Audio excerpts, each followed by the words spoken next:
Hello guys, আসসালামু আলাইকুম। তোমরা কেমন আছো? আমি খুব ভালো আছি। তো আজকে আমি ডুমুরের সবজি রান্না করব। এখানে আমার মেয়ে আর নানি বসে ডুমুরের সবজি কাটছে আর রান্না করব মাছ। তো মাছটাই যে রেডি করা আছে, এদিকে কড়াইও বসিয়ে দিয়েছি, তেলও দিয়ে দিলাম যেহেতু কড়াইটা গরম হয়ে গেছিল।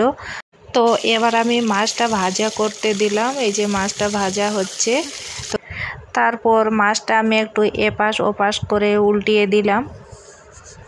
সো আমার মাছ ভাজা ফিনিশড হয়ে গেল। এই যে আমার মাছ ভাজা রেডি। এবার আমি রান্না করব। তো আগে থেকে এই যে পেঁয়াজ বাটা ছিল আর এইদিকে আমার মশলা বাটা ছিল। এখানে আমি পেঁয়াজ দিয়ে দিয়েছি। এবার আমি এখানে তো গাইস আমি এখন এই যে মশলা বাটা দিচ্ছি। এখানে আছে আদা, রসুন আর জিরে। তো আমি এটা এখানে দিয়ে দিলাম, কিছুটা দিয়ে দিব।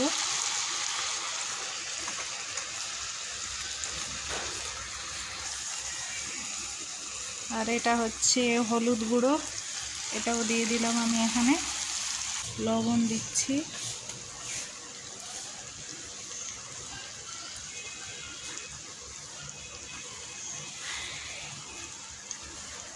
এবার এটা আমি ভালো করে নেড়ে চেড়ে।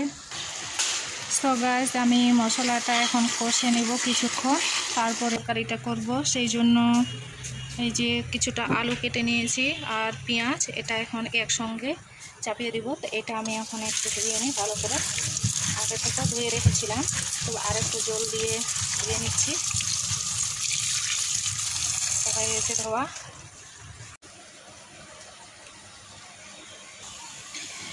এরপরে আমি এখানে লবণ দিব।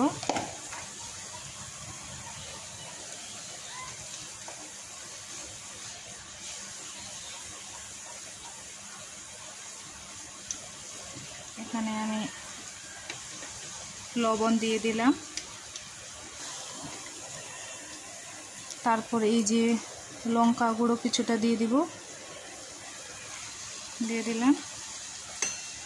তারপর এই যে হলুদ গুঁড়ো কিছুটা দিয়ে দিব।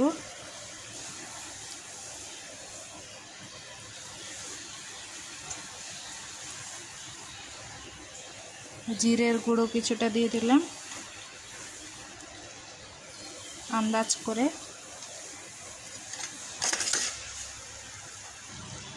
আর এখানে আমি কিছুটা তেল ঢালবো, সরিষার তেল।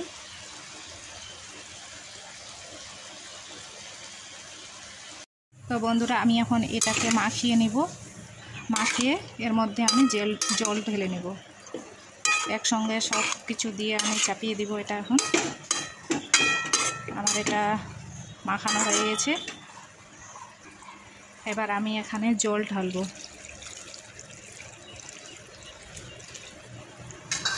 জল ঢালা হয়ে গেল। আমি এখন গ্যাসটা অন করব।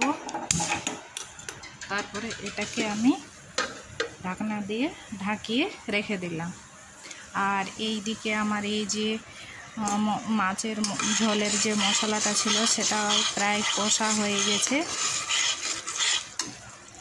এটা হচ্ছে মাছের ডিম। আমি আগে থেকে ভুলে গেছিলাম যে এটা তোমাদের সঙ্গে শেয়ার করি। তো আমি এই যে ডুমুরেরটা নামিয়ে নিলাম, কেননা এটা আমি আলাদা করে এখন এই যে হাঁড়িতে আমি জল দিয়েছি। জলে লবণ হলুদ দিয়ে এটাকে আমি একটু সিদ্ধ করে নিব। তারপরে আমি এটা মাছের ঝোলের মধ্যে অ্যাড করব এটাকে। তো আমি এখন এটা জলে ফেলবো। তো গাইস এই যে এটা আমি জলে ফেলেছি কিছুটা লবণ আর হলুদ দিয়ে। এই যে দেখতে পাচ্ছ, এটাকে আমি এখন সেদ্ধ করে নিব। তারপরে আমি এটাকে উল্টিয়ে দিই। এই যে এটা সেদ্ধ হয়ে গেলে আমি এটাকে এই মাছের ঝোলের মধ্যে ফেলবো। তো কিছুক্ষণ ওয়েট করি সেদ্ধ হওয়ার জন্য। আমি এটাকে ঢাকিয়ে রেখে দিলাম। তো গাইস এই যে আমার মাছের ঝোলের জলটা ফুটে গেছে। এখন আমি এখানে মাছটা এই যে আমি মাছটা এখানে দিয়ে দিয়েছি। এরপরে আমি এখানে ডিমটা ছাড়বো। সো গাইস আমি ডিমটা ছেড়ে দিয়েছি ঝোলের মধ্যে। এই যে দেখতে পাচ্ছ গাইস আমার মাছ রান্না হয়ে গেছে। আর এই দিকে ভাত চাপিয়েছি। আর এইদিকে এই যে ডুমুরের তরকারিটা হচ্ছে এই যে। তো কেননা যে আজকে আমাদের বাড়িতে এখানে গেস্ট আসবে মামিকে দেখতে। গাইস তো আমার ডুমুরের সবজিটা রান্না হয়ে গেছে। তো এই যে আমার এই রান্নাগুলো কেমন লাগলো তোমরা অবশ্যই কমেন্টে জানাবে, আর আমার চ্যানেলটাকে অবশ্যই সাবস্ক্রাইব করবে। তো তোমরা তো জানো যে আমি আমার মামার বাড়িতে আছি, তো আজকে আমার বড় আসবে মামার বাড়ি, সেই জন্য আমি কিছুটা এই যে ডুমুরের সবজি তুলে রাখছি। তো বন্ধুরা তোমরা সবাই ভালো থাকো, বাই।